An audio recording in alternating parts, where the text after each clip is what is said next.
Hello friends, आप लोगों का बहुत बहुत स्वागत है मेरे यूट्यूब चैनल NTR क्लासेस में, जहाँ पे मैं आप लोगों से डिस्कस करने जा रहा हूँ important points of mechanical engineering, जो कि बहुत सारे एग्जाम्स में पूछे जाते हैं। एक एक सब्जेक्ट आप लोगों से डिस्कस करूँगा स्टेप बाय स्टेप। पहला जो सब्जेक्ट मैं डिस्कस करने जा रहा हूँ वो है fluid mechanics and fluid machines. इसमें कौन कौन से टॉपिक हैं ये देख लेते हैं। पहला चैप्टर तो हम डिस्कस करेंगे इंट्रोडक्शन, दूसरा मैनोमेट्री, तीसरा हाइड्रोस्टैटिक फोर्स, चौथा जो टॉपिक होगा वो बुयांसी एंड फ्लोटेशन होगा, पांचवा होगा फ्लूइड काइनेमेटिक्स, छठवां होगा fluid dynamics and flow measurements, सातवां जो टॉपिक होगा वो होगा viscous flow of incompressible fluid, आठवां टॉपिक होगा फ्लो थ्रू पाइप्स, नौवां होगा वर्टेक्स मोशन, दसवां टॉपिक होगा बाउंड्री लेयर थियरी, ग्यारहवां होगा टर्बुलेंट फ्लो, बारहवां टॉपिक होगा डायमेंशनल एनालिसिस, 13वां चैप्टर होगा इम्पैक्ट ऑफ जेट्स, 14वां होगा हाइड्रोलिक टर्बाइन एंड 15वां टॉपिक जो होगा हाइड्रोलिक पंप होगा। तो अभी के लिए शुरू करते हैं। पहला चैप्टर इंट्रोडक्शन। पहला चैप्टर है इंट्रोडक्शन। तो इंट्रोडक्शन में क्या पहले हम लोग इसमें पहला टॉपिक जो है ideal fluid and real fluid.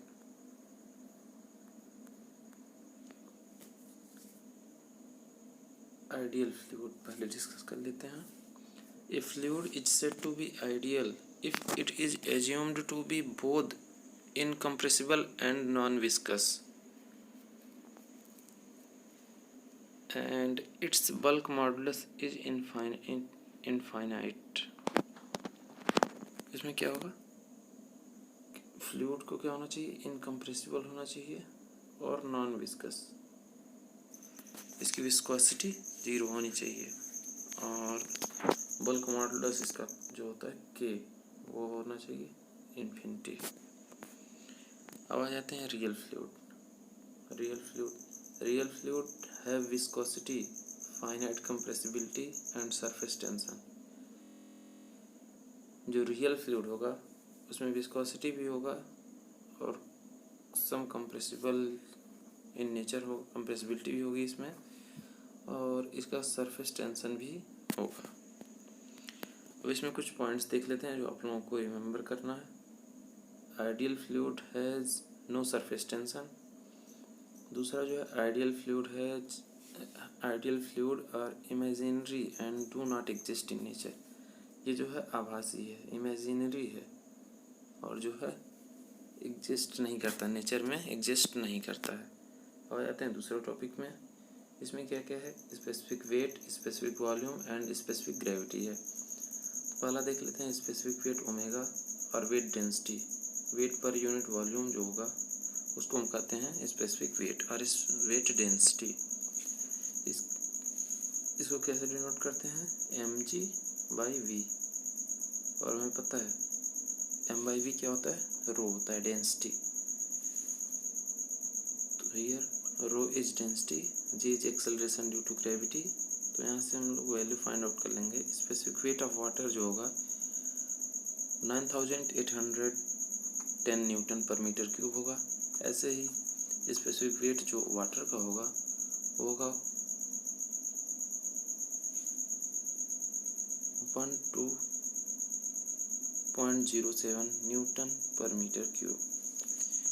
अब आ जाते हैं नेक्स्ट टॉपिक पे, स्पेसिफिक वॉल्यूम। स्पेसिफिक वॉल्यूम जो होता है वो 1/ρ होता है, मतलब डेंसिटी का जो रेसिप्रोकल होता है उसको हम कहते हैं स्पेसिफिक वॉल्यूम।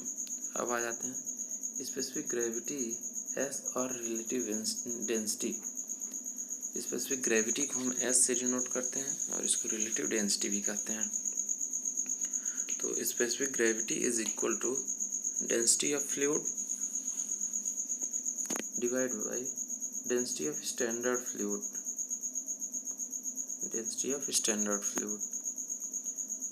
यहाँ लिख लेते हैं specific weight of fluid divide by specific weight of standard fluid.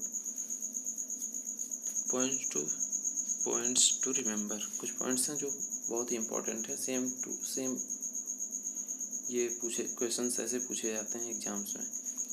तो यहाँ पे पहला पॉइंट जो है specific gravity of water is 1 at 0 degree centigrade. 0 degree centigrade पे जो स्पेसिफिक ग्रेविटी होता है वाटर का वो होता है specific gravity of water is 1 at 4 degree centigrade and specific gravity जो मर्क्यूरी का होता है 13.6। तो जब भी हम स्पेसिफिक ग्रेविटी को कैलकुलेट करते हैं या फिर फाइंड आउट करते हैं तो हमें टेम्परेचर इसका जो है डिटरमाइंड होना चाहिए, क्योंकि स्पेसिफिक ग्रेविटी जो है वेरी करता है टेम्परेचर के साथ। तो हमें पता होना चाहिए कि हम 4 डिग्री सेंटीग्रेड पे कैलकुलेट कर रहे हैं या 27 डिग्री सेंटीग्रेड पे कैलकुलेट करते हैं। अब आ जाते हैं न्यूटन्स लॉ ऑफ विस्कोसिटी। इसमें क्या होता है, tau is equal to mu D U और D Y is equal to mu D theta और डी टी। तो यहाँ पे टाउ जो है वो शियर स्ट्रेस है, म्यू जो है कोफिशिएंट ऑफ विस्कोसिटी है, इसको एब्सोल्यूट विस्कोसिटी भी कहते हैं और डायनेमिक विस्कोसिटी भी कहते हैं।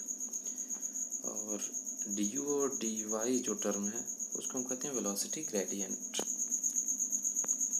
और ये डी थीटा और डी टी जो है रेट ऑफ एंगुलर डिफॉर्मेशन और रेट ऑफ शियर स्ट्रेन है। और for Newtonian fluid coefficient of viscosity जो है वो कांस्टेंट रहता है, म्यू में जो है कांस्टेंट रहता है। किसके लिए, न्यूटोनियन फ्लूइड के लिए। अब आ जाते हैं विस्कोसिटी या काइनेमेटिक विस्कोसिटी। इसको हम कैसे मेजर करते हैं, विस्कोमीटर और रियोमीटर से। अब यहाँ पे देख लेते हैं, ड्यू टू विस्कोसिटी ये fluid offer resistance to flow. अगर ऐसे लेयर में फ्लो हो रहा है तो जो विस्कोसिटी होता है उसके फ्लो को रेजिस्ट करता है। तो विस्कोसिटी दो तरह के होते हैं, डायनेमिक विस्कोसिटी और काइनेमेटिक विस्कोसिटी। पहले हम ये डिस्कस कर लेते हैं डायनेमिक विस्कोसिटी। ये जो होता है इसकी एसआई यूनिट जो होती है पास्कल सेकंड होती है या फिर Newton second per metre square होती है। और सीजीएस यूनिट जो है डायनेमिक विस्कोसिटी की होती है पॉइज या फिर dyne second per centimetre square. एक poise is equal to 0.1 newton second per metre square होता है। ये सब आप लोगों को बिल्कुल एकदम कंठस्थ याद होने चाहिए, क्योंकि सेम टू सेम क्वेश्चन पूछे जाएंगे आपसे कि 1 poise is equal to how much CGS unit of dynamic viscosity. ये सब डायरेक्टली आपसे पूछ लिए जाएंगे। दूसरे तरह का जो विस्कोसिटी होता है वो काइनेमेटिक विस्कोसिटी होता है। दूसरे तरह का विस्कोसिटी जो होता है वो काइनेमेटिक विस्कोसिटी होता है। इसको हम न्यू से रिप्रेजेंट करते हैं। Nu is equal to dynamic viscosity divide by mass density. ये हो जाएगा mu by rho. Its SI unit is metre square per second and its CGS unit is centimetre square per second, या फिर इसको हम stroke भी बोलते हैं।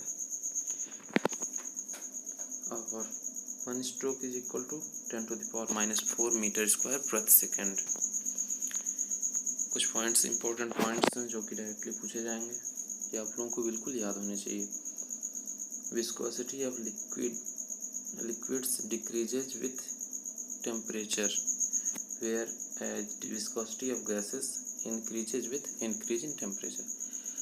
लिक्विड का जो विस्कोसिटी होगा उसको हम अगर उसका टेम्परेचर बढ़ाएंगे तो वो डिक्रीज होगा, लेकिन अगर गैस की विस्कोसिटी के बारे में बात करें तो अगर टेम्परेचर हम इसका बढ़ाएंगे तो उसकी विस्कोसिटी भी जो है इंक्रीज होगी। Liquids with increasing order of viscosity are gasoline, water, crude oil and castor oil.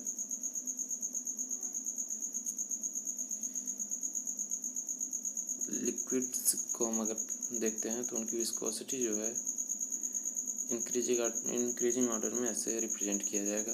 सबसे कम जो है वो गैसोलीन का होता है, फिर वाटर का, इससे गैसोलीन से ज़्यादा वाटर का होता है, वाटर से ज़्यादा क्रूड ऑयल का होता है, और क्रूड ऑयल से ज़्यादा जो होता है कैस्टर ऑयल का होता है। Viscosity of water at 1 degree centigrade is 1 सेंटीपॉइज। 1 सेंटीपॉइज के बराबर होता है viscosity of water at 1 degree centigrade.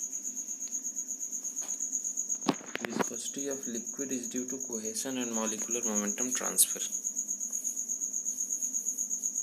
Liquid का जो विस्कोसिटी होता है वो कुछ कोहेशन के कारण होता है और कुछ जो होता है मॉलिक्यूलर मोमेंटम ट्रांसफ़र के कारण होता है। अब आ जाते हैं 5वां टॉपिक जो है इस चैप्टर का, टाइप ऑफ फ्लूइड। तो इनिशियली इसको हम 2 पार्ट में डिवाइड किए हैं, न्यूटोनियन फ्लूइड और non Newtonian fluid. Non Newtonian fluid 2 तरीके के होते हैं, time dependent and time independent. Time independent जो होते हैं वो डाइलेटेंट फ्लूइड होते हैं, बिंघम प्लास्टिक फ्लूइड होते हैं, स्यूडो प्लास्टिक फ्लूइड होते हैं। और टाइम डिपेंडेंट जो होते हैं वो थिक्सोट्रोपिक होते हैं और रियोपेक्टिक होते हैं। इनको ग्राफिकली अभी हम रिप्रेजेंट करके आप लोगों को बताएंगे। तो यहाँ पे नॉन न्यूटोनियन फ्लूइड जो होगा, these do not follow Newton's law of viscosity. ये जो है न्यूटन्स लॉ ऑफ विस्कोसिटी को फॉलो नहीं करते हैं। इस तरीके से इसको रिप्रेजेंट किया जाता है, tau is equal to A D U और डी वाई की power n plus B, where A and B are constant depending upon type of fluid and condition of flow. A और बी जो है constant है, जो कि अलग अलग फ्लूइड के लिए अलग अलग होते हैं। तो पहला जो है फॉर डाइलेटेंट फ्लूइड्स के लिए जो होता है n की वैल्यू ग्रेटर देन 1 होती है और b इज इक्वल टू 0। कुछ एग्जांपल्स जो है डाइलेटेंट फ्लूइड के हो गए, ये बटर, क्विक सैंड। और आ जाते हैं दूसरा टाइप का जो फ्लूइड है, बिंघम प्लास्टिक फ्लूइड। ये इस फ्लूइड में n इज इक्वल टू 1 होती है और b not is equal to 0। इसमें b की वैल्यू 0 नहीं होती है। इसके कुछ एग्जांपल्स हैं, sewage sludge, drilling mud, toothpaste and jail.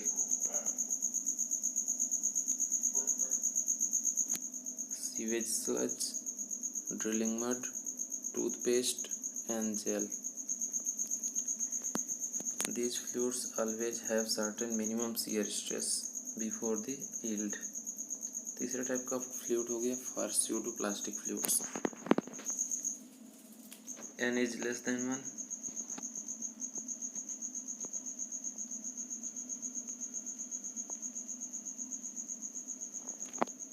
n is less than 1 and b is equal to 0।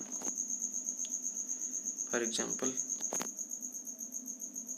Paper pulp, rubber solution, lipstick, paints, blood. ये सब जो होते हैं आपके स्यूडो प्लास्टिक फ्लूइड्स के अंतर्गत आते हैं। चौथा हो गया थिक्सोट्रोपिक फ्लूइड्स। इसमें n की वैल्यू जो होती है लेस देन 1 होती है और b not is equal to 0 होता है। विस्कोसिटी इसमें इंक्रीज होती है, इंक्रीज विथ टाइम। एग्जांपल के लिए ले लेते हैं प्रिंटर्स, इंक एंड इनेमल्स जो है थिक्सोट्रोपिक फ्लूइड के एग्जांपल हैं। 5वां पे आ जाते हैं फॉर रियोपेक्टिक फ्लूइड्स। इसमें जो है n जो है greater than 1 and b not is equal to 0। इसमें क्या होता है, viscosity decreases with time. Gypsum solution in water and bentonite solution. Graphical representation देख लेते हैं। इसमें जो है एक्स एक्सिस पे हम लेते हैं डी यू और डी वाई, और वाई एक्सिस पे जो लेते हैं शियर स्ट्रेस टाउ लेते हैं। ये जो हॉरिजॉन्टल लाइन एक्स एक्सिस जो है वो आइडियल फ्लूइड को डिनोट करता है और वाई एक्सिस जो है आइडियल सॉलिड को डिनोट करता है।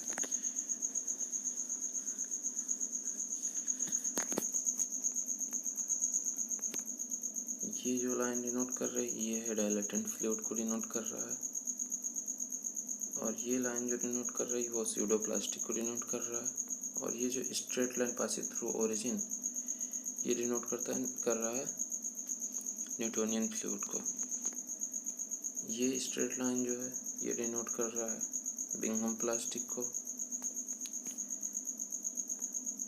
ये मिसप्रिंट है, इसको आप लोग इग्नोर कर देंगे। और ये लाइन जो है थिक्सोट्रॉपिक फ्लूइड को रिप्रेजेंट कर रहा है, और ये जो लाइन है ये रियोपेक्टिक फ्लूइड को रिप्रेजेंट कर रहा है। अब 6वें टॉपिक पे आ जाते हैं हम लोग, compressibility, isothermal bulk modulus KT and adiabatic bulk modulus. तो यहाँ पे हम लोग कंप्रेसिबिलिटी सबसे पहले चेक करते हैं। Compressibility beta is equal to 1/k। Compressibility जो है inverse of bulk modulus of elasticity. Bulk modulus of elasticity का इनवर्स जो होता है उसको हम कंप्रेसिबिलिटी कहते हैं। Beta is equal to 1/k is equal to -dv/v into dp। ऐसे ही इसको हम रिप्रेजेंट करते हैं, डेंसिटी के टर्म में भी रिप्रेजेंट कर सकते हैं। डेंसिटी के टर्म में रिप्रेजेंट करेंगे तो beta is equal to d/ρ into dp हो जाएगा, जहाँ पे हम ये k जो है बल्क मॉडुलस ऑफ इलास्टिसिटी है, रो जो है डेंसिटी है, एंड v वॉल्यूम है। आइसोथर्मल बल्क मॉडुलस जो होता है kt is equal to p final, जो कि rho into r into t के बराबर होता है। Adiabatic bulk modulus ka is equal to gamma into p final. Gamma is equal to cp/cv। यहाँ पे cp जो है specific heat at constant pressure है, और cv जो है specific heat at constant volume है। अब आ जाते हैं सरफेस टेंशन या pressure inside drop bubble and jet. Surface tension occur at the interface of liquid and a gas, or at the interface of two liquid. Surface tension is inversely proportional to temperature, and it also acts when fluid is at rest. Surface tension जो है वो interface पे अकर करता है किसके liquid और gas के, या फिर interface of two liquid. Surface tension is inversely proportional to temperature, and it also act when fluid is at rest. Pressure inside drop bubble, अगर कोई ड्रॉप बबल है उसके अंदर जो प्रेशर है वो कितना होगा 4σ/d। अगर हम इसको रेडियस के टर्म में भी लिखना चाहें तो ये 2σ/r हो जाएगा, जहाँ पे सिग्मा जो है सरफेस टेंशन है। और अगर हमने इसी केस में ये एक प्रेशर इनसाइड बबल, सो बबल अगर है तो यहाँ पे प्रेशर जो है इनसाइड सो बबल जो होगा वो 8σ/d होगा। ऐसे ही प्रेशर इनसाइड जेट के अंदर के क्या प्रेशर होगा P is equal to 2σ/d। इसमें कुछ इंपॉर्टेंट पॉइंट्स हैं जो आप लोगों को बिल्कुल ही याद होने चाहिए। कौन कौन से पॉइंट हैं वो? It is a surface phenomena. Surface tension जो है उसके बारे में कुछ पॉइंट्स हैं जो कि आप लोगों को रिमेम्बर करना है। It is a surface phenomena. Surface tension जो है सरफेस पे होता है, अकर करता है। It is a force per unit length. तो सरफेस टेंशन की यूनिट क्या होगी? सरफेस टेंशन फोर्स की यूनिट क्या होगी? Newton per metre. और for water air interface at 20 degree centigrade its value is 0.0736 newton per metre. और at critical point liquid vapor state are same, the surface tension is equal to 0. It is due to cohesion only. Cohesion के कारण ही surface tension जो है occur करता है। अब आ जाते हैं 8वां टॉपिक पे। Topic number 8, capillary action, height of water in capillary tube. Capillary tube अब आप लोग को पता नहीं होगा, ये ऐसे ही एक ट्यूब होता है,